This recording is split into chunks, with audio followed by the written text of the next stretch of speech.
As we get started, I'd like to talk a little bit about the author. I think understanding who the author is and where he comes from helps us understand his content a little bit more. Tim Wise is an educator and an essayist who focuses especially on challenging racism. He speaks at colleges, he speaks at public functions, he writes essays in newspapers. He does pretty much everything he can to get word out there to challenge racism. Him and his wife travel the nation just trying to make a difference, which I thought was very impressive. Um, and if you go back and read this section, as I said, that's on page 163, you'll see why he's been so influential and why he's so popular and why people come him to ask and speak. His way with words is amazing. His way of expressing exactly what he wants to express and exactly the way he wants to express it is I've rarely seen so much eloquence in language. He speaks simply. He speaks to the point.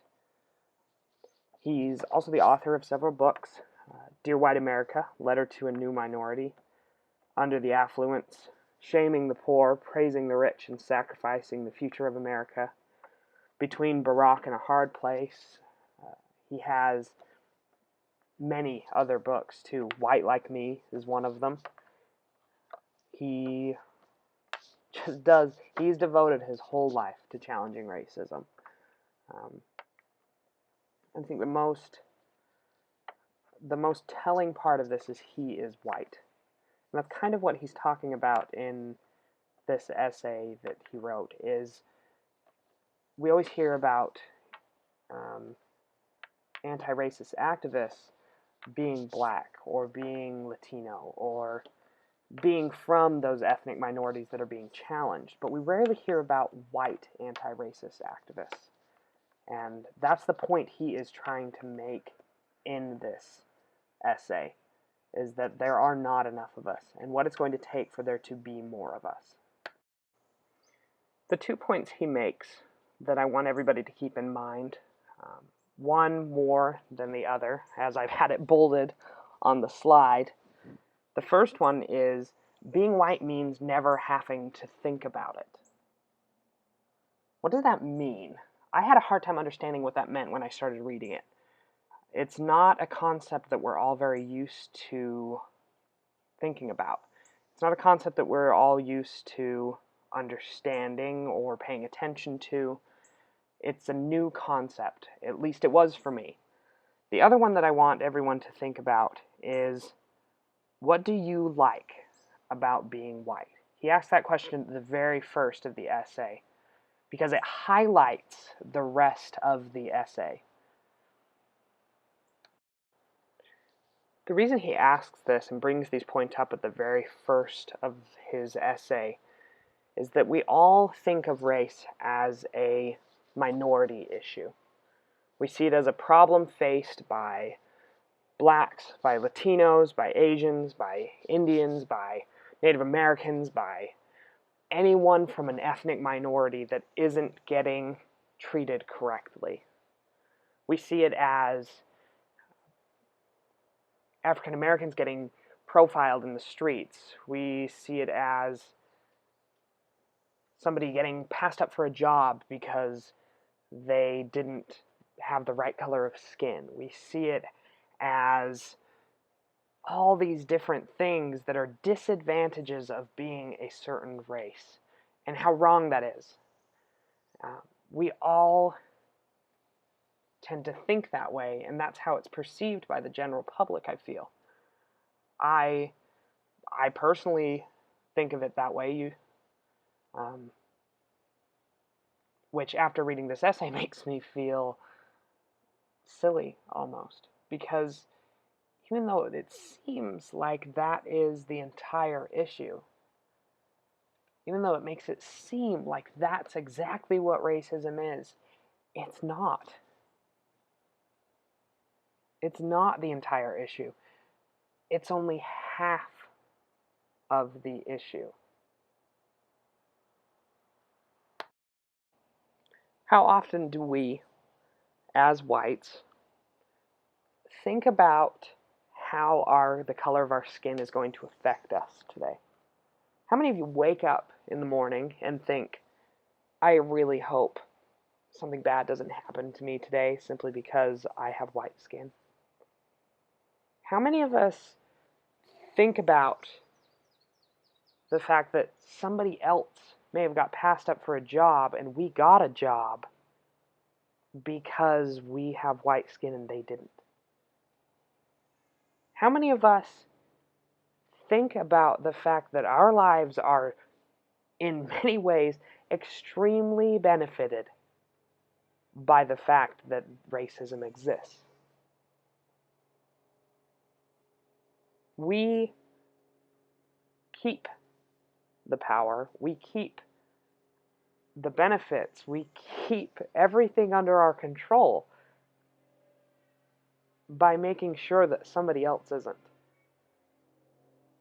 By making sure that somebody else is disadvantaged. In disadvantaging someone else, we ourselves are being advantaged. Do we ever think about that? No. Because being white means never having to think about it.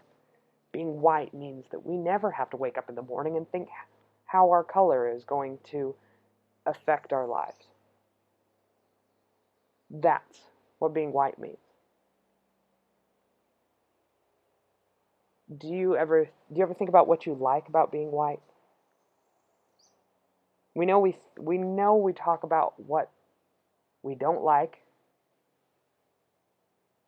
that people do to people that are of different color skin. We talk about that, we think about that, we see it in the news everywhere. But do we ever talk about what we like about being white? No. I want you to take a look at the picture I have up there. And I didn't choose these people because I don't like them. I didn't choose them because they're bad people. I chose them because they're all white. In a industry that is primarily white people. Now, Lupita Nyong'o has been cut out of the picture, as well as one other African-American actor. So I'm not going to include them in this, but do you think any of those people in that picture, when they were headed home, or headed to a party, or headed anywhere after the Oscars, that they were even thinking about the fact that somebody might pull them over? Were they spending all the extra energy they had just making sure that they used their blinker correctly, went the exact right speed? They kept every single thing in check to make sure that somebody didn't pull them over so that they can then be profiled and treated more harshly than they deserve? No, of course not. None of us do. And that's the problem. I'd like everyone to imagine a scale, one of the old-fashioned scales, where if more weight's on one side, the other side goes up, and vice versa. I want everyone to think about that. That's how racism works. It's not that just one group of people is the flat line, and then everybody else is getting treated worse than them. It's that one group is getting treated better than everyone else, is getting infinitely better treatment because someone else is getting treated worse. Let's think about equality in the workplace even. In order for somebody of color, a person of color, to get a job, that means that a white person does not get that job. For every doctor who is of a person of color, that means a white person can't be a doctor. The world only needs so many doctors. Stores only need so many associates. So racism, not only does it subjugate one group of people, it lifts another group of people up. No wonder we never think about it. We're lifted higher up. As that one side of the scale goes down because they're getting treated worse, we're all getting lifted up and getting treated better. So how do we tip the scales? How do we balance those scales out? The truth is, the only way that the scales are ever going to be balanced is if we become uncomfortable with our own privilege. We have to be willing to leave the comfort that racism gives us in order to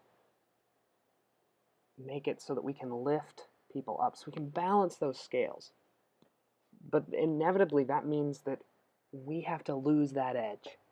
We have to lose the benefits that are given to us by subjugating another group.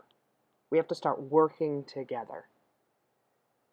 Everybody has to be put on an equal plane. That doesn't mean that we're going to keep our same level of privilege and then we're going to give everybody else that same level of privilege. Our level of privilege is going to have to go down so theirs can go up and we can meet in the middle.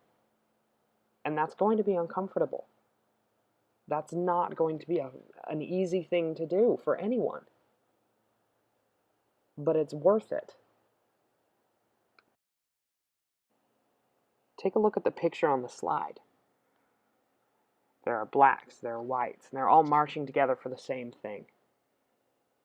They're asking for desegregation, they're asking for job fairness, they're asking for all these things for a group of people that is being treated unfairly. All of these people in that picture know that in order for that to happen, somebody else is going to have to be displaced. They're going to have to lose that edge. But they did it anyways because it's worth it.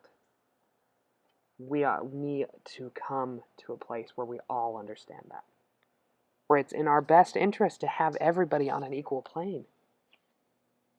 It's in everybody's best interest, instead of just one group's. I want to end with a quote from the book. I think it highlights the whole idea pretty well. The virtual invisibility that whiteness affords those of us who have it is like psychological money in the bank, the proceeds of which we cash in every day, while others are in a state of perpetual overdraft. Our lives are made so much easier because somebody else's is not easy at all. Somebody else's life is harder, which makes our life easier. But the psychological toll on those that are being mistreated, on those that are constantly having to worry about how they act in public, whether they're going to be profiled for driving the wrong way, whether they're going to be seen in the wrong side of town, whether they're any number of things that they're constantly having to worry about. Whether their complaint at a store is going to be seen as simply them being one of those annoying black customers. It's exhausting. I can't even imagine how exhausting that would be. We're constantly cashing in that psychological money in the bank that being white affords us. We are relatively invisible because of it.